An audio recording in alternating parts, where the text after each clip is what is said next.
L'interview politique de Fabien Amias du gouvernement à l'Assemblée nationale. Vous recevez ce matin, Fabien, Richard Ferrand. Bonjour Richard Ferrand. Bonjour. Vous avez le goût du sacrifice ? Pas du tout. J'ai le goût de l'enthousiasme de recevoir les nouveaux députés de La République En Marche. Je vous rappelle que plus de la moitié d'entre eux n'ont jamais eu de mandat politique, que d'autres, nous renouvelons à nous seuls 75% des députés à l'Assemblée nationale, un groupe quasiment paritaire, 47% de femmes, une moyenne d'âge de 46 ans. Donc nous aurons, comme nous nous étions engagés avec Emmanuel Macron, une Assemblée nationale qui ressemblera à la France. J'en reviens à ma question, Richard Ferrand. Vous étiez ministre. Il y a quelques jours, le Premier ministre Édouard Philippe disait « Si Richard Ferrand est réélu, c'est aux électeurs de juger. Il n'y a absolument aucune raison de remettre en cause sa place au gouvernement. » Vous avez été largement réélu dimanche dans le Finistère, plus de 56% des voix. Qu'est-ce qui explique ce choix et cette décision du président ? Bien, écoutez, ça fait assez longtemps qu'avec le président de la République, on a eu l'occasion d'échanger sur comment organiser au fond la vie parlementaire, parce que justement nous savions bien qu'il y aurait un profond renouvellement. Ça veut dire que ce n'est pas une décision que vous avez découvert hier dans le bureau du président de la République ? Pas du tout, c'est quelque chose qu'on avait évoqué il y a fort longtemps, avec différentes hypothèses de travail, etc. Vous savez, la Ve République, c'est le président de la République, le Premier ministre et le chef de la majorité parlementaire, pour faire en sorte que les choses soient fluides.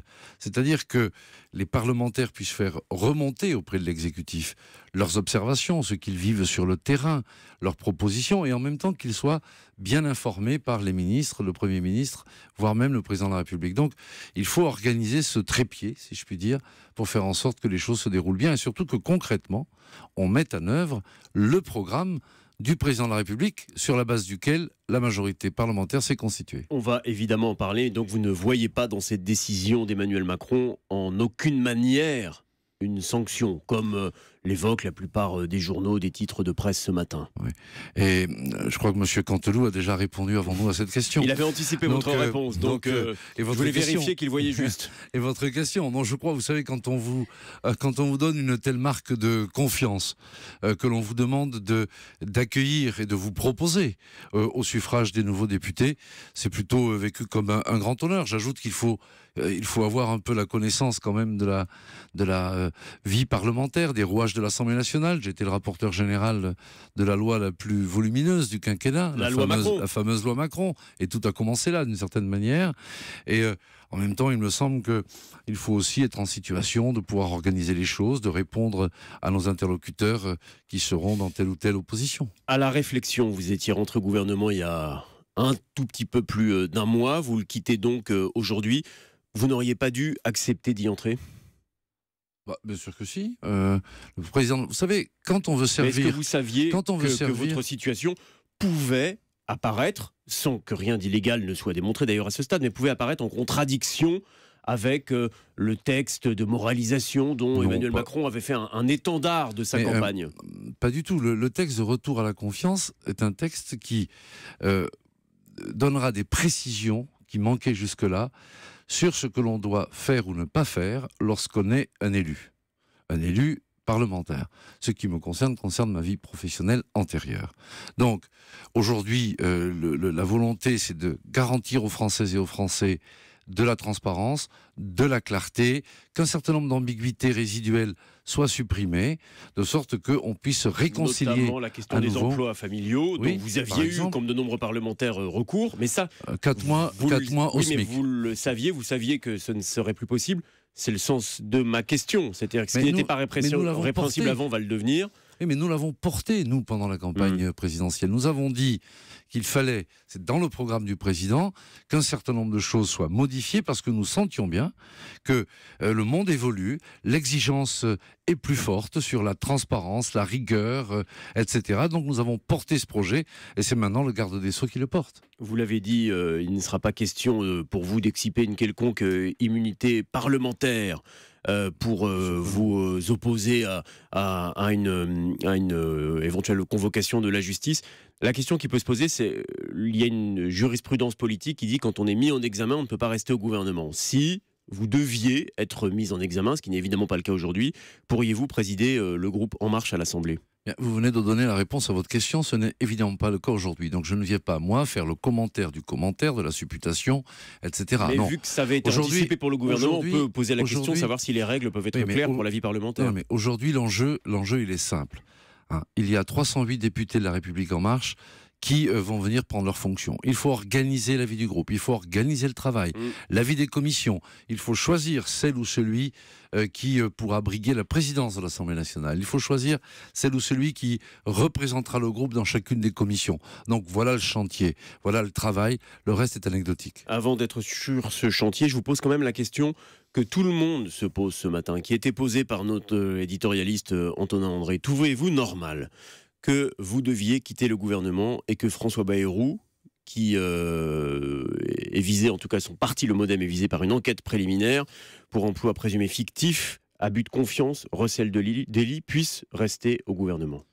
Non, moi je n'ai pas dû quitter le gouvernement. C'est le président de la République qui, en confiance, parce que nous avons commencé ensemble, si je puis dire, et nous continuons ensemble, a jugé que ce serait une bonne chose si j'acceptais de prendre cette responsabilité, du moins de me soumettre au vote des députés, car je vous rappelle, ce sont les députés qui choisissent leur président de groupe. Absolument. Donc, parce que nous avons jugé que c'était utile, du fait de l'expérience que j'ai pu acquérir, du fait de la confiance que j'ai du président de la République, bon, on a jugé que c'était la chose la plus utile pour le pays, pour la majorité, pour le gouvernement. À vos yeux, voilà. François Bayrou peut rester au gouvernement. Il n'y a pas de poids, de mesure. Vous savez, monsieur Namias, non, justement, parce que une fois encore, il ne s'agit pas de me demander de quitter le gouvernement du fait qu'une enquête préliminaire. Non, mais là, je pose une question. Alors, faisons simplement, je pose une question à celui qui souhaite présider le groupe majoritaire à l'Assemblée, qui est un élu, un homme politique. Est-ce qu'à vos yeux, François Bayrou a sa place au gouvernement ? François Bayrou est garde des Sceaux, il porte un projet de loi et la décision de constituer le gouvernement, vous le savez, elle appartient au Premier ministre, au Président de la République. Alors vous comprendrez que je ne me prenne ni pour l'un ni pour l'autre. Ça, donc on sera fixé dans les 36 prochaines heures. Serez-vous d'ailleurs certain d'être le seul candidat à la présidence du groupe parlementaire En Marche ?